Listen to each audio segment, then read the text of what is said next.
আমার বোধগম্য হলো না। আল্লাহ তাআলা বলেন, মুসা রে, ওর পর্যন্ত রিজিক পৌঁছানোর দায়িত্ব আমি আল্লাহ তাআলা, ওটাও পৌঁছাই। আবার সারা জমিতে কালো পিঁপড়া যদি কোথাও ক্ষুধার যন্ত্রণায় চিৎকার মারে, পৃথিবীর কেউ জানে না, যিনি জানেন তার নাম কি? ওই আল্লাহ তাআলা জানেন। আল্লাহ বলেন, ওয়ালিল্লাহিল মাশরিকু ওয়াল মাগরিবু ফাআইনামা তুওয়াল্লু ফাতাম্মা ওয়াজহুল্লাহ। আল্লাহ তাআলা বলেন, তোমার চেহারা তুমি যেখানে ফেরাও না কেন, তুমি তোমার আল্লাহকে দেখতে পাবে। তার মানে তোমার আল্লাহ সেই দিকে রয়েছে। আমি আমার চেহারা যেদিকে ঘোরাবো, আল্লাহ সেদিকে পাবো না? পাবো কিনা?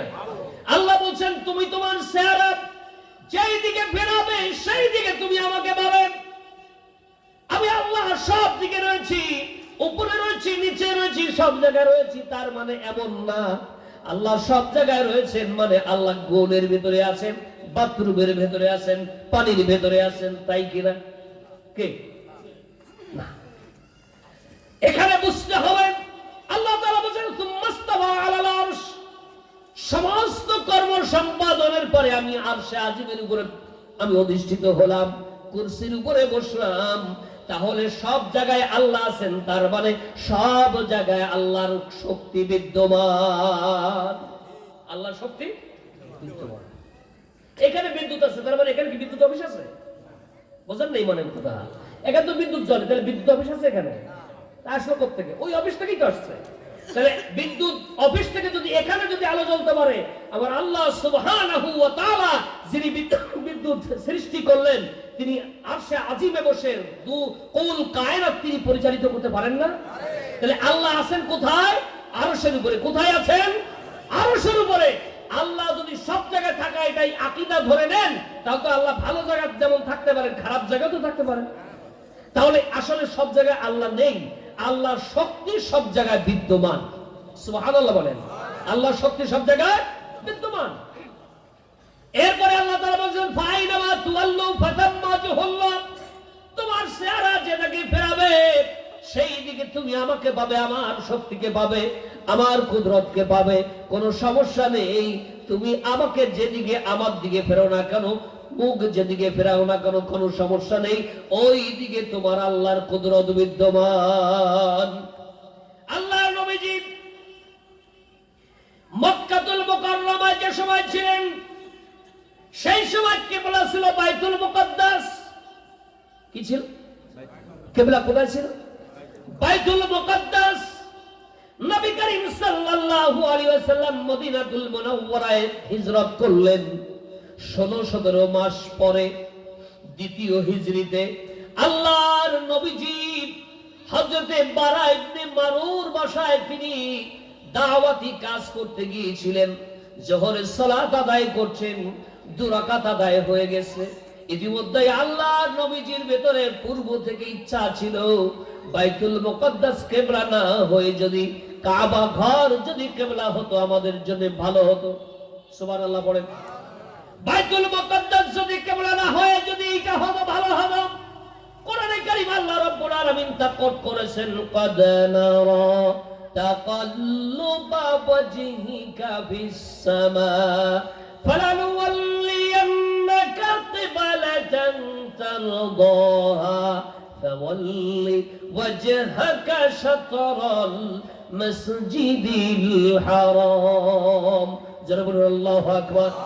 আল্লাহ তাআলা বলেন, নবী আমার, আমি লক্ষ্য করছি, আমরা দেখতে পাচ্ছি আপনি বারবার আকাশের দিকে তাকাচ্ছেন।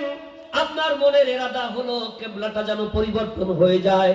আপনি ধরে নিন এখন থেকে আমরা আপনার জন্য কিবলাকে পরিবর্তন করে দিলাম। কি আপনি সুবহানাল্লাহ বলতে এত দেরি হলে হবে? এখন মানুষ তো এআই প্রযুক্তির ভেতরে চলে আসছে, এখন টিপ দিলে পৃথিবী হাজির হয়ে যায়। সুবহানাল্লাহ বলতে 3 দিন দেরি করলে তো আপনি বাঁচতে পারবেন না। যেরকম সুবহানাল্লাহ। প্রিয় ভাইরা আমার, আল্লাহ তাআলা বলছেন, হে নবী, আমি লক্ষ্য করছি আপনি বারবার আকাশের দিকে লক্ষ্য করছেন, তাকাচ্ছেন, চেহারাকে ফেরাচ্ছেন। আপনার দিলের তামান্না হলো কিবলাটা যেন পরিবর্তন হয়ে যায়। নবী আমার, আল্লাহ তাআলা বলেন নবী এই নেন আমি কিবলা পরিবর্তন করে দিলাম, এখন আপনি আপনার চেহারা ঘোরাইয়া কাবাকে আপনি কিবলা হিসেবে গ্রহণ করে দেন। দুই রাকাত সালাত তিনি আদায় করেছেন যোহরের সালাত, আর বাকি 2 রাকাত আল্লাহর নবীজি কাবা ঘরের দিকে ফিরেই আদায় করেছেন। হযরত বারা ইবনে আযিব বলেন যে এই আয়াত নাযিল হওয়ার পরে আমরা অ্যানাউন্সমেন্ট করতে লাগলাম, চতুর্দিকে মুখে ঘোষণাকারী ঘোষণা দিতে থাকলো, ও মুসলমানেরা শুনেছো নাকি তোমাদের কিবলা পরিবর্তন হয়েছে, কিবলা পরিবর্তন হয়েছে, তোমরা আর বাইতুল মুকাদ্দাসে ফিরতে হবে না। তোমার নবীর তামান্না অনুযায়ী আল্লাহ আরশে আজিম থেকে কাবাকে কিবলা ঘোষণা করেছেন। প্রাণ খুলে সুবহানাল্লাহ বলেন। ও মুসলমানেরা তোমরা ফিরে যাও, ফিরে যাও, ফিরে যাও। কেউ ফজরের নামাজ আদায় করছে, ইমাম আপনার কাবা থেকে উত্তর দিকে হলো বাইতুল মুকাদ্দাস, বাইতুল মুকাদ্দাস থেকে দক্ষিণ দিকে হলো কাবা। কথা কি বুঝতেছেন? তাহলে ইমাম যদি ইমামতি করেন তাহলে তিনি ফিরে আসেন উত্তরের দিকে, মুসল্লি ওই দিকে। মুসল্লি শুধু অ্যাবাউট টার্ন করলেই হয়ে যায়, শুধু ঘুরে দাঁড়ালেই হয়ে যায়, কিন্তু ইমামকে আসতে হবে ওখান থেকে বাড়াইয়া সামনে। বুঝতেছেন? ডাইরেক্ট। তাহলে ইমামকে সরে আসতে হবে। এখন এই হলো পরিস্থিতি, সবাই তাই করলো। হযরত আনাস ইবনে মালিক বলেন আল্লাহর নবীজির পক্ষ থেকে যখন এই ঘোষণাগুলো আসলো, কেউ 3 রাকাত পড়ে ফেলেছে বাইতুল মুকাদ্দাসের দিকে, 1 রাকাত বাকি আছে, সাথে সাথে কার্যকর হয়ে গেল। সাহাবায়ে কেরাম নামাজের ভিতরে ঘুরে গেলেন। সাহাবায়ে কেরাম আল্লাহর পক্ষ থেকে আনিত বিধান, রাসূল থেকে ঘোষিত ফরমান এমন ভাবে আমল করেছে, নামাজের ভিতরেও সাথে সাথে নিজের ইচ্ছা হুকুমকে পরিবর্তন করে আল্লাহ এবং তার রাসূলের দিকে মোতাওয়াজ্জা হতে দেরি করেন নাই। কি দুর্ভাগ্য হলো আমাদের! একই কোরআন একই হাদিস রয়েছে, উলামায়ে কেরাম যদি বলেন ওই পথটা ভুল, ওই পথটা সঠিক নয়, ওই পথটা ছেড়ে দাও, কোরআনের পক্ষে আসো, চিরকাল মানুষের তৈরি করা মতবাদের পেছনে দৌড়ালে তোমার জীবন সামনে তুমি পৌঁছে গেছো, বিকাল বেলা হয়ে গেছে, বৃদ্ধ হয়ে গেছো, তুমি তো মরে যাওয়া, কখন যেন দুনিয়া ছেড়ে চলে যাও, তোমাকে তো চলে যেতেই হবে। জীবনে যত ভুল করেছো ওই ভুলগুলো ছেড়ে আসো, আমরা কোরআনের পক্ষে চলে আসি, কোরআনের সৈনিক বনে যাই, আগামীতে সংসদ কোরআনের সংসদে পরিণত করি, এই কথা আমরা বলি। আর আমাদেরকে ধর্ম ব্যবসায়ী বলে। বোঝা যাচ্ছে না মনে হয়? আমি পাকিস্তানের কথা বলতেছি। কেন আমাকে ধর্ম ব্যবসায়ী বললেন? রাসূল ফরমান জারি করলেন, আল্লাহ তাআলা হুকুম নাযিল করলেন, উম্মতেরা আল্লাহর বান্দারা নামাজের ভিতরে হুকুম মেনে নিলেন। আপনার যদি মানতে দেরি হয়, কবে মানবেন? কবরে গেলে মানবেন নাকি? এখনই আপনাকে ফিরতে হবে। আল্লাহ নবী কেন আপনার বাইতুল মুকাদ্দাসকে পরিবর্তন করলেন? কারণটা হলো ইহুদিদের, ইসরায়েলীদের যত যুগ ছিল সব খতম হয়ে গেছে। আল্লাহ নবীজি বলেছেন আমার সময় যদি মুসার মতো নবী যদি এখনই আসতো, ফিরে আসার সুযোগ থাকতো, মুসাকে তার ধর্ম মানলে চলতো না, উম্মতে মুহাম্মাদি বলে মুহাম্মাদি শরীয়তের উপরে আনুগত্য করা তার জন্য ফরজ ছিল। মুহাম্মাদি শরীয়ত মানতে হবে তাকে। মুসা তার নিজের তাওরাত কিতাবকে ফলো করলে লজ্জা পাওয়ার কোনো রাস্তা ছিল না। মুসা আলাইহিস সালাম যদি নিজের উপরে নাযিলকৃত কিতাব যদি নিজে মুহাম্মদ সাল্লাল্লাহু আলাইহি ওয়াসাল্লামের জামানায় মানতে না পারেন, তাহলে আপনি কোথাকার কে? আপনি মানুষের তৈরি করা মতবাদ কেন মানছেন? আল্লাহ বলছেন ওয়ালা তুতিউ আমরাল মুফসিদিন। আল্লাহ তাআলা সূরাতুশ শুআরা বলছেন তোমরা ফাসাদ সৃষ্টিকারীদের তোমরা আনুগত্য করো না, সাদাবাজি করে, দুর্নীতি করে, আর আপনি নামাজ পড়ে তাদের সমর্থন করেন, কিভাবে সম্ভব হতে পারে? কষ্ট লাগছে? কেন রে? কি কারণে? আপনাকে ফিরে আসতেই হবে, আসতেই হবে। যদি না আসেন আমি আপনাকে মারবো না, আমি আপনাকে পিটাবো না, আমি হেদায়েতি বক্তব্য দিলাম, আল্লাহর কাছে জবাব দিতে হবে। কার কাছে জবাব দিতে হবে? দিন শেষে, হায়াত শেষে আমরা কার কাছে ফিরে যাব? আল্লাহর কাছে ফিরে যাব। মানুষ যে আমল করে, এই আমলটা 3 জায়গায় তার পরিণতি ভোগ করা লাগে। কয় জায়গায় বললাম?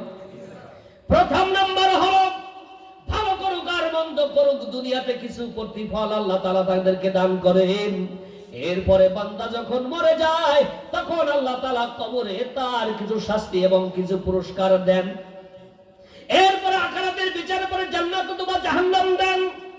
দুনিয়াতে যদি কোনো মানুষ কারো হক নষ্ট করে, আর সে আজিমের মালিকের কাছে হাত তুলে যদি বলে, আল্লাহ গো, আমার সঙ্গে দুর্ব্যবহার করেছে, তুমি ফয়সালা করে দিও, বিশ্বাস করেন বেশি দেরি হয় না। আমি শুনেছি এক ভাই তার ভাইয়ের জমি নিয়ে জোর করে লিখে নিয়ে গেল। ভাই বুঝতে পারে নাই। ভাই, বড় ভাই কান্না করে বলল, আমার জমিটুকু আমি লেখাপড়া জানি না, তুই নিয়ে গেলি, আমার তো কিছু বলার নেই। আল্লাহ, তুমি দেখলে আমার ছোট ভাই লেখাপড়া জানে, আমার কাছ থেকে জমিগুলো নিয়ে গেল, আমাকে বুঝতে দিল না। ছোট্ট বাচ্চা কাচ্চা গুলো আমি কোথায় যাব? ছোট ভাই 2টা গরু নিয়ে, লাঙল নিয়ে জমি চাষ করতে গেল। একেবারে দ্বীপ প্রহারের সময় কোথাও মেঘের লেশ মাত্র নেই। হঠাৎ করে দেখা গেল একখানা মেঘ এলো, ধাম করে আপনার আওয়াজ হলো, বজ্রপাত হলো, 2টা গরু আর ছোট ভাই সহ দুনিয়া থেকে জনমের মতো বিদায় হয়ে গেল। মানুষের হক নষ্ট করছেন, মানুষকে কোরআনের রাস্তা থেকে ফেরাচ্ছেন, মানুষদেরকে কোরআনের দিকে যাইতে দিচ্ছেন না। এই যে পাপ করছেন, এই যে ভয়াবহ পাপ করছেন, কোরআনের রাস্তা থেকে ফিরাচ্ছেন, আপনি জানেন না আপনার আমল আর আবু লাহাবের আমল একসঙ্গে মাপা হবে। আমার পরে রাগ করেন আর যা করেন না কেন, হক কথা যদি বলতে না পারি, তাহলে তাফসীর কেন করতে বসবো আমি? কেন আমাকে করতে হবে? কোরআনের কথা কেন বলতে হবে? আমি তো কারো কিছু খেয়ে এখানে বসিনি। আমি আমার মাবুদের কাছে বলতে চাই, আল্লাহ গো, আমি আমার পক্ষ থেকে যা বুঝেছি, তুমি যা পাঠিয়েছ, আমি সেই হক কথা তুলে ধরেছি। মানুষ মানুক আর না মানুক, আমার উপরে বিষোদ্গার করবে, আমার উপরে রাগ করবে, এটাই স্বাভাবিক। এই পৃথিবীর সেরা মানুষটা মুহাম্মদুর রাসূলুল্লাহ সাল্লাল্লাহু আলাইহি ওয়াসাল্লামের জীবনে কোনো কলঙ্ক ছিল না। চাঁদের সঙ্গে তুলনা করলে চাঁদকে হার মানায়া নবীর চেহারা উজ্জ্বল হয়ে যেত। ওই নবীকে যদি পৃথিবীর মানুষ হকের পথে থাকার কারণে যদি আঘাত করতে পারে, আহত করতে পারে, আমি নাজমুল কি করবে? এতে বাধাটা কোথায়? হকের পথে আমাকে থাকতে হবে। আপনি মনে করবেন না হক কথা না বললে সবাই আপনাকে ভালোবাসবেন না। সবাই আপনাকে ভালোবাসতে পারে না। যদি সবাই ভালোবাসে, বুঝবেন আপনি যে পথে চলছেন পথটা সঠিক নয়। ইমাম গাজ্জালী রাহমাহুল্লাহ তার সৌভাগ্যের পরশমণি এই কিতাবের ভিতরে তিনি লিখেছেন, যদি কোনো মানুষ খুব সামাজিক হয়, সমাজের সকল মানুষের সাথে মিশে চলে, কেউ কোনো দোষ করে না, বুঝতে হবে লোকের ঈমান আমলের ভিতরে ঘাটতি আছে। খারাপ লাগছে আপনাদের? আল্লাহ তাআলা তাই বলছেন, হে নবী, আপনার চেহারা ঘোরান, বনি ইসরাঈলের সমস্ত শক্তি সামর্থ্য আমি ফৌজ করে দিলাম। ইব্রাহিমী মানহাজ আপনি চলবেন। আপনার বাবা ইব্রাহিমের মিল্লাতে আপনি চলবেন। মিল্লাতা আবিকুম ইব্রাহিম হুয়া সাম্মাকুমুল মুসলিমিন। আপনি ইব্রাহিমের মিল্লাত চলবেন। আপনি আর বনি ইসরাঈলের সহ্য বিচারে আপনি অধিক তাকাবেন না। আপনি আপনার মুখকে ঘুরান। রাসূলকে বলা হলো ওটা বাদ দেন। তাহলে কত বনি ইসরাঈলকে দেখলেন, কত মানুষের তৈরি করা মতবাদকে দেখলেন। এখন কি মুখ ফেরানোর সময় হয়নি? এখন কি আপনার কিবলা পরিবর্তনের সময় হয়নি? আপনার কিবলা যদি কোরআন কেন্দ্রিক ফেরাতে না পারেন, শুনে রাখুন, শুনে রাখুন, শুনে রাখুন, আপনিও কবরে যাবেন, আপনাকেও কাফনের কাপড় পরতে হবে, আপনাকেও কবরের ভেতরে যেতে হবে। ওখানে গেলে পৃথিবীর কেউ থাকবে না। আপনার কোন নেতা, আপনার কোন কর্মেই কবরের কাছে যে কবরে আপনার সঙ্গে ঘুমাবে না। ওই নিরালয় নির্জনে আপনাকেই থাকতে হবে। কোরআনের বিপক্ষে যদি দাঁড়ান, ওখানে আল্লাহ তাআলা আপনার উপরে পানিশমেন্ট জারি করবেন। পৃথিবীতে কত বড় যুক্তি এলো বলুন তো, কবরে কি হচ্ছে কে জানতে পারে? মায়ের পেটের ভেতরে বাচ্চা কতটা লাফালাফি করছে, তার পালস কত, বোঝেন কথাগুলো বোঝেন? তার পালস কত তাও আপনার কম্পিউটার থেকে বের করে দিচ্ছে। তাহলে কবরে যে আছে তার উপরে আযাব হয় কিনা তুমি জানতে পারো না? তোমার সব বাদবাড়ি শেষ। তুমি না নাসার বিজ্ঞানী, তুমি না চাঁদ আবিষ্কার করো, তুমি মঙ্গলে জমি কেন? তুমি কবরের ভেতরে যে আছে তার কি হচ্ছে হালাত বলতে পারো না? সম্ভব নয়। এটা কি সম্ভব? বলুন সম্ভব? হতে পারে না। যদি তাই না হয় কার পেছনে দাও? আইনা তো ভাবুন, কোথায় যাও, কেন যাচ্ছ? কোরআনের পক্ষে আসো। কোরআন দিয়ে যদি এই সংসদ চলে, এই বাংলাদেশ চলে, আর দুর্নীতি হবে না, হবে না, হবে না। একজন উপদেষ্টা আছেন, ডক্টর আ.ফা.মা খালিদ হাসান, ধর্মীয় উপদেষ্টা আমাদের এখন, জানেন আপনারা? হজ থেকে যাদেরকে হজে নিয়ে গিয়েছিলেন সরকারি ভাবে, হজ থেকে ফেরার পর, হজের কার্য সম্পাদনের পর যত টাকা বাড়তি ছিল, উদ্বৃত্তি ছিল, সরকারি কোষাগারে ফেরত দিয়েছেন। এই পর্যন্ত শেষ করলে হবে? এর দ্বারা বুঝলেন কি? উলামায়ে কেরাম যদি জিম্মাদার হয়, কারো মাল লুট হবে না। কথা বলেন না কেন? কারো মাল লুট হবে না।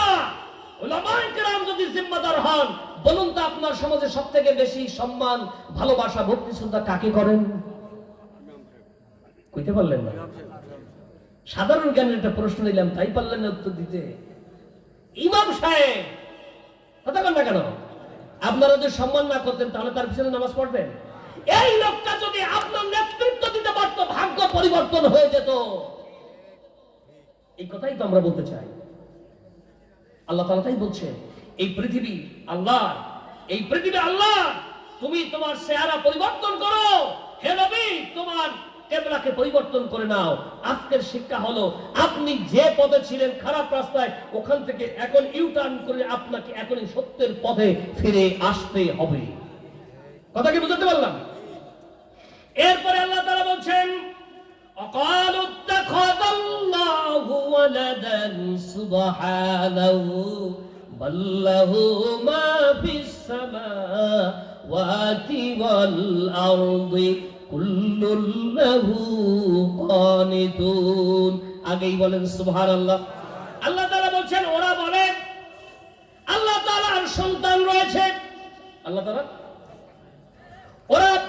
ওরা বলে আল্লাহ তাআলার সন্তান রয়েছে। যেমন বলে, ওয়াকালাতিল ইয়াহুদু উযাইরুন ইবনুল্লাহ ওয়াকালাতিন নাসারাল মাসীহ ইবনুল্লাহ। আল্লাহ তাআলা বলেন, ওরা কখনো উযাইরকে আল্লাহর বেটা বানায় দিল, আবার কখনো ঈসাকে আল্লাহর বেটা বানায় দিল, কখনো বললো ফেরেশতারা হলো মেয়ে লোক, এই মেয়েগুলো আল্লাহ। সূরা নাজমে আল্লাহ বলেছেন, আল্লাহ বলেছেন না না।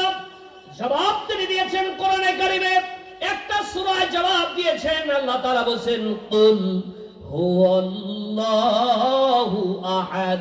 আমার সাথে বলুন, কুল হুয়াল্লাহু আহাদ আল্লাহুস সামাদ লাম ইয়ালিদ ওয়া লাম ইউলাদ ওয়া লাম ইয়াকুল লাহু কুফুয়ান আহাদ। আল্লাহু আকবার। আল্লাহ তাআলা বলেন, হে নবী আপনি বলুন, কুল, আপনি বলুন হে নবী, আল্লাহ হলেন আহাদ, তিনি হলেন একক। এক নয়, একক। এক আর এককের ভিতরে যোজন যোজন পার্থক্য। এক যদি হয় তাহলে একের পেছনে এবং সামনে শূন্য দেওয়ার সুযোগ রয়েছে। আল্লাহ তাআলা একক শব্দ বেছে নিলেন, যা অবিভাজ্য। যেমন নুক্তা অবিভাজ্য, ঠিক তেমনি একটি বিন্দু যেমন অবিভাজ্য, ঠিক তেমনি আল্লাহ অবিভাজ্য। জোরে বলুন সুবহানাল্লাহ। এই জন্য এই জন্য মুফাসসিরিনগণ বলেন বিসমিল্লাহির রহমানির রহিমের ভিতরে যা রয়েছে তা রয়েছে বিসমিল্লাহর বায়ের ভিতরে। সুবহানাল্লাহ বলেন না? বিসমিল্লাহর বার ভিতরে যা রয়েছে তা রয়েছে বিসমিল্লাহর নুক্তার ভিতরে। সুবহানাল্লাহ সুবহানাল্লাহ। নুক্তাকে বিভাজন করা যায় না, ওটাকে ভাঙা যায় না, অবিভাজ্য। আল্লাহ হলেন অবিভাজ্য। সুবহানাল্লাহ। আল্লাহ হলেন তিনি আহাদ, একক, তার কোনো শরীক নেই। লা শারীকা লাহ, তার কোনো শরীক নাই, তার কোনো শরীক নেই। তিনি একক। আল্লাহুস সামাদ, তিনি অমুখাপেক্ষী। কারোর কাছ থেকে তার কিছু নিয়ে চলতে হয় না। কিছু নিয়ে চলতে হয় কি করো? আল্লাহ এখন বুড়া হয়ে গেছে। আগে যেমন ফেরাউনদের থাপ্পড় দিয়েছে, নমরুদের মশা দিয়ে মেরিয়ে ফেলছে, আল্লাহ সেই রকম শক্তি সামর্থ্য নেই। আছে? এই কথাটা তো গত 15 বছরের সেই ফার্স্ট লেডি, পালিয়ে যাওয়া লেডি, উনি এই কথাগুলোই ওইভাবে সরাসরি না বললেও মোটামুটি পর্যায়ে উনি 41 সাল পর্যন্ত ওনার নিজেরে উনি এই দেশের ক্ষমতার মসনদে উনি রেখেছিলেন। উনি ধারণা করতে পারেননি ছোট্ট ছোট্ট বাচ্চাদের মাধ্যমে উনাকে পালায় যেতে হবে। ঠিক না? তার মানে এখান থেকে শিক্ষাটা কি? ওনার মতো কেউ ফ্যাসিস্ট হয়ে আর এই বাংলাদেশে দাঁড়াতে পারবে না। বুঝেন না এই কথা? মনে হয় ওনার মতো কেউ ফ্যাসিস্ট হয়ে বাংলাদেশে দাঁড়াতে পারবে? পারবে? কোন দল লাগে না, ছোট ছোট বাচ্চা কাচ্চা ওরা উঠেই পতন ঘটিয়ে দেয়। নমরুদরে মারার জন্য এত কিছু রয়েছে, তা বাদ দিয়ে মশাবে আল্লাহ ফটাই দিলেন কেন?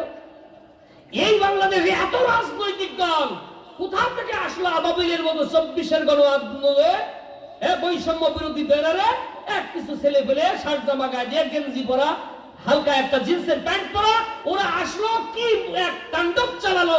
মুহূর্তের ভিতরে লন্ড ভন্ড হয়ে উনি পালিয়ে ওনার স্বদেশে তিনি প্রত্যাবর্তন করলেন। ঠিক না? তার মানে এটা হচ্ছে একক নয়। বিষয়টা হচ্ছে যে এই রকম পরিবর্তন হতে পরিবর্তন।